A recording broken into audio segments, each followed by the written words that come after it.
Hello friends, आपका हमारे YouTube channel doctor B N Mishra में स्वागत है। आज हम डिस्कस कर रहे हैं लैम्बर्ट्स कोसाइन लॉ। प्लीज़ हमारे चैनल को आप सब्सक्राइब करें, लाइक करें, अपने फ्रेंड सर्कल में शेयर करें। लैम्बर्ट्स लॉ के अकॉर्डिंग सरफेस के किसी भी पॉइंट पर इल्यूमिनेशन की जो इंटेंसिटी है वह उस पॉइंट पे लाइट के इंसिडेंट का जो एंगल है उसके कोसाइन के डायरेक्ट प्रोपोर्शनल होता है।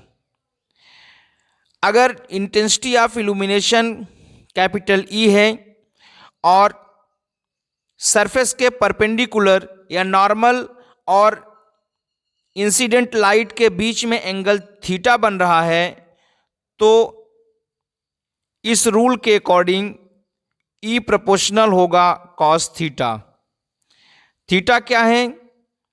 थीटा किसी भी सरफेस के नॉर्मल के साथ इंसिडेंट लाइट जो एंगल बनाता है उस एंगल को थीटा कहते हैं।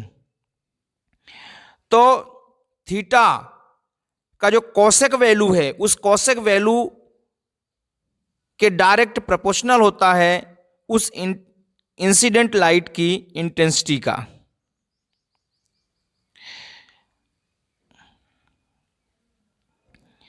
यदि हम नॉर्मल इंसिडेंस देखते हैं तो नॉर्मल इंसिडेंस में थीटा इक्वल टू होगा 0। नॉर्मल इंसिडेंस में थीटा की वैल्यू 0 होगी। क्यों? जैसे हम मान लेते हैं ये सरफेस है, ये सरफेस है और इस सरफेस का ये नॉर्मल है। अगर लाइट भी नॉर्मल ही ऐसे इंसिडेंट हो रही है तो अगर लाइट नॉर्मल ही इंसिडेंस होगी तो इनके बीच में एंगल कितना बनेगा? 0। या तो ये इंसिडेंस है, ये लाइट है, तो ये दोनों पैरेलल होंगे, तो पैरेलल में भी एंगल थीटा की वैल्यू 0 होगा। या तो फिर ऐसा हो सकता है कि जिस डायरेक्शन पे अगर ये नॉर्मल है और इसी के अकॉर्डिंग लाइट इंसिडेंट हो रही है, क्योंकि इस सरफेस के नॉर्मल और लाइट के इंसिडेंस के बीच का एंगल है। अब अगर लाइट इस तरह से थोड़ा सा इंक्लाइंड इंसिडेंट हो रही है और नॉर्मल ये है तो इसके बीच बनेगा एंगल थीटा। लेकिन अगर नॉर्मल ही इंसिडेंट हो रही है तो थीटा की वैल्यू हो जाएगी 0।